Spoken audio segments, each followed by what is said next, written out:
Did The Lord of the Rings inspire the hippies? Hippie culture brings to mind psychedelic music, communes, environmentalism, spirituality, and rejection of consumer society. Another major influence was The Lord of the Rings. Tolkien published the trilogy in the 1950s, but by the mid-1960s, cheap paperbacks had made Middle-earth a phenomenon on American college campuses. For many readers, the Shire looked like an alternative to modern life. Hobbits lived in small communities, grew food, walked everywhere, celebrated with music and festivals, valued friendship over wealth, and had little interest in industrial progress. For people experimenting with communes and rural living, Hobbiton could seem ideal. The environmental theme was equally important. Tolkien repeatedly contrasts living nature with machinery and industrial destruction. Saruman cuts down forests, builds furnaces, fills the air with smoke, and turns Isengard into an industrial wasteland. Mordor is even more extreme, a landscape of pollution and centralized power. Against this stand the Shire, Fangorn Forest, and Lothlorien. As environmentalism grew in the late 1960s, many readers could interpret Tolkien's story as a struggle between nature and industrial civilization. Then there was the spiritual side. Hippie culture was fascinated by mythology, mysticism, Eastern religion, occultism, and alternative spirituality. Middle-earth fit naturally into that world, with ancient wisdom, sacred forests, immortal beings, visions, and mysterious forces beyond ordinary reality. Gandalf could be seen as the wandering sage.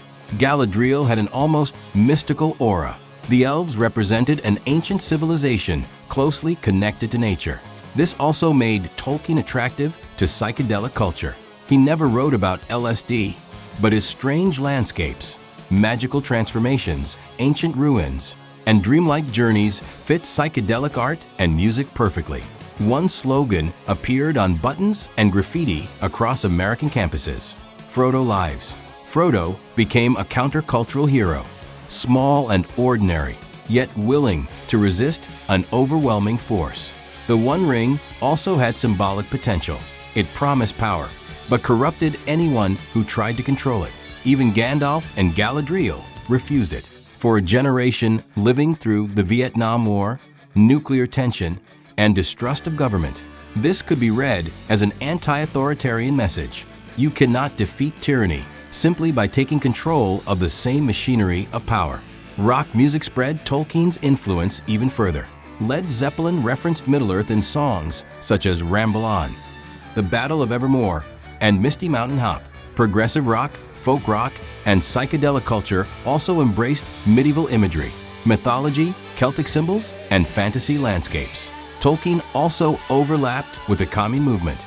Thousands of young people were leaving cities and experimenting with rural communities. The contrast was clear. Modern society meant factories, highways, offices, advertising, bureaucracy, and war. The Shire meant gardens, homemade food, festivals, stories, friendship, and nature. But there is an important irony. Tolkien himself was not a hippie. He was a conservative Catholic professor born in 1892. He disliked industrial modernity, but had little connection to psychedelic drugs, the sexual revolution, or radical politics. He was also uncomfortable with some American fans, who called his home at strange hours and sometimes appeared at his door. So Tolkien never intended Middle-earth to become a hippie manifesto. The counterculture adopted it and gave it a new meaning. For many in the 1960s, The Lord of the Rings became more than fantasy, a mythology of nature, community, spirituality, resistance to power, and escape from industrial modernity.